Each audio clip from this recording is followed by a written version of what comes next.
하나님 말씀 사무엘상 20장 17절에서 23절까지입니다. 한 절씩 교독하겠습니다. 다윗에 대한 요나단의 사랑이 그를 다시 맹세하게 하였으니 이는 자기 생명을 사랑함같이 그를 사랑함이었더라.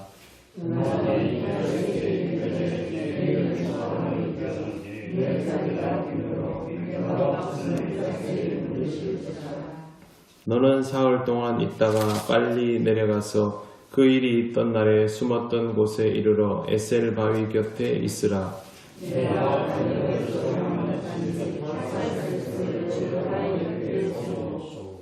아이를 보내어 가서 화살을 찾으라 하며 내가 짐짓 아이에게 이르기를 보라 화살이 내 이쪽에 있으니 가져오라 하거든 너는 돌아올지니 여호와께서 살아계심을 두고 맹세하노니 내가 평안 무사할 것이요. 만일 아이에게 이름을 보라 화살이 내 앞에 나오면 내 이름을 여호와께서 너를 보내셨습니다. 같이 읽겠습니다. 너와 내가 말한 일에 대하여는 여호와께서 너와 나 사이에 영원토록 계시느니라 하니라. 아멘. 다윗에 대한 요나단의 사랑이 그를 다시 맹세하게 하였으니 이는 자기 생명을 사랑함같이 그를 사랑함이었더라. 요나단이 다시 맹세한 이유는 다윗을 그만큼 사랑했기 때문입니다. 얼마나 사랑했는가? 자기 생명을 사랑함같이 그를 사랑함이었더라. 이렇게 되어 있습니다. 누군가를 위해서 자신의 희생을 감수하는 것은 쉬운 일이 아닙니다. 자기 생명을 사랑하는 것처럼 사랑할 수 있을 때 가능합니다.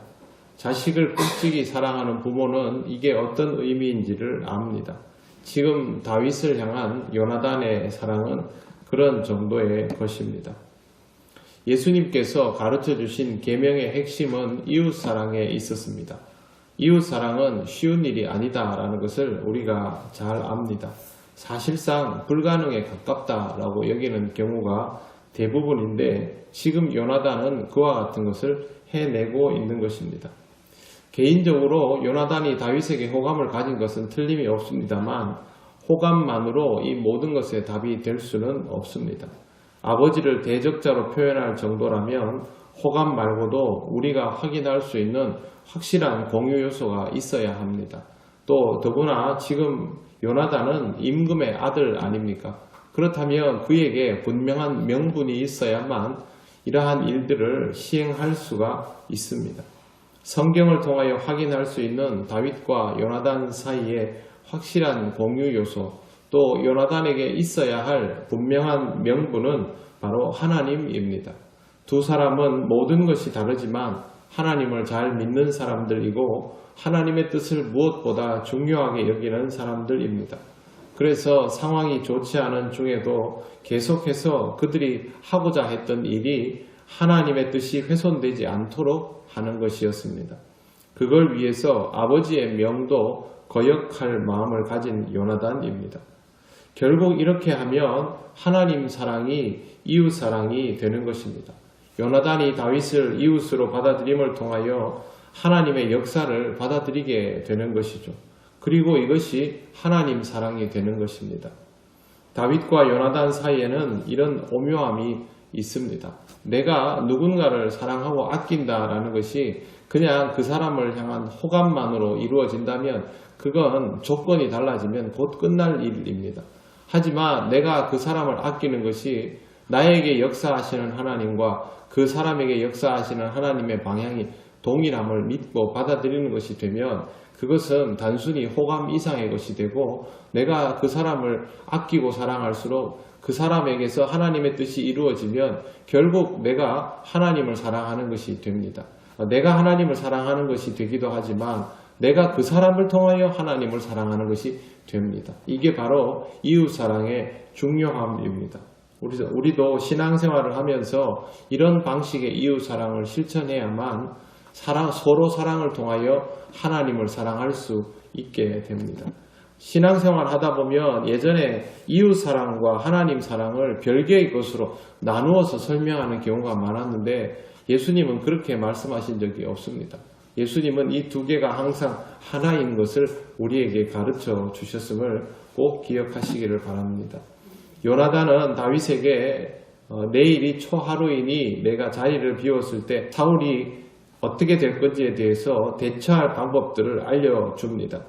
그러면서 너는 3일 동안 있다가 빨리 내려가서 그 일이 있던 날에 숨었던 곳에 이르러 에셀 바위 곁에 있어라. 그렇게 하면서 이제 관역을 쏘려 함같이 화살셋을 그 바위 곁에 쏘고 아이를 시켜서 화살을 찾도록 시킬 때 그때 요나단이 하는 말이 중요합니다.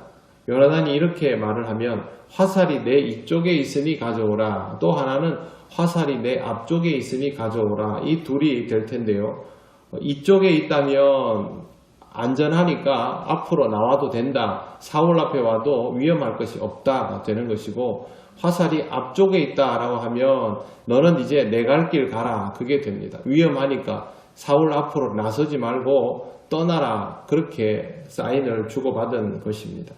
그리고 나서 이 말을 합니다. 23절 너와 내가 말한 일에 대하여는 여호와께서 너와 나 사이에 영원토록 계시느니라 하니라.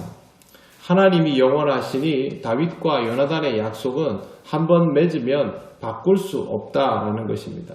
하나님이 언제나 살아계심을 의식하는 동안 두 사람 사이의 약속도 영원히 유효하니까 항상 그것을 의식하면서 살아가야 한다라는 것을 다시 한번 확인하고 있는 것입니다. 하나님을 믿는 사람의 신실함은 다른 데에 힘이 있는 것이 아닙니다.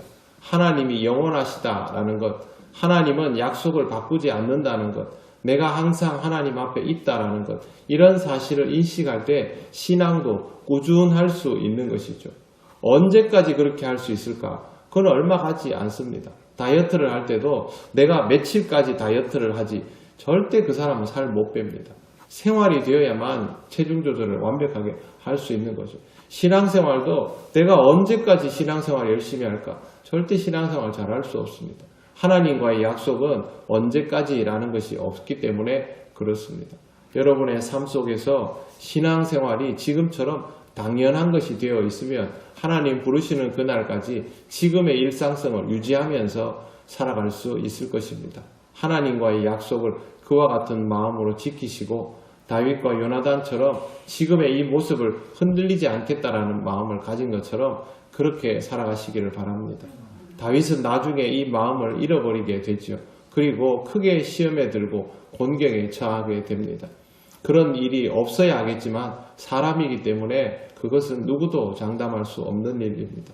그러므로 항상 살아계신 하나님을 매일매일 의식하는 그런 삶을 살아가시기를 바랍니다. 기도드리겠습니다.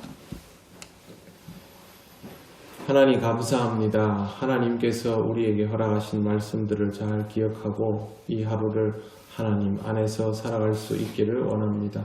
우리는 부족하지만 하나님은 온전하시니 또 우리의 삶은 모두 허점투성이지만 하나님은 완벽하시니 항상 하나님을 믿고 의지하며 살아가는 삶이 되게 하여 주시옵소서. 매일 새벽마다 기도할 때마다 하나님께서 응답하여 주시고 하루하루의 삶을 신앙적으로 채워가게 하시니 감사합니다.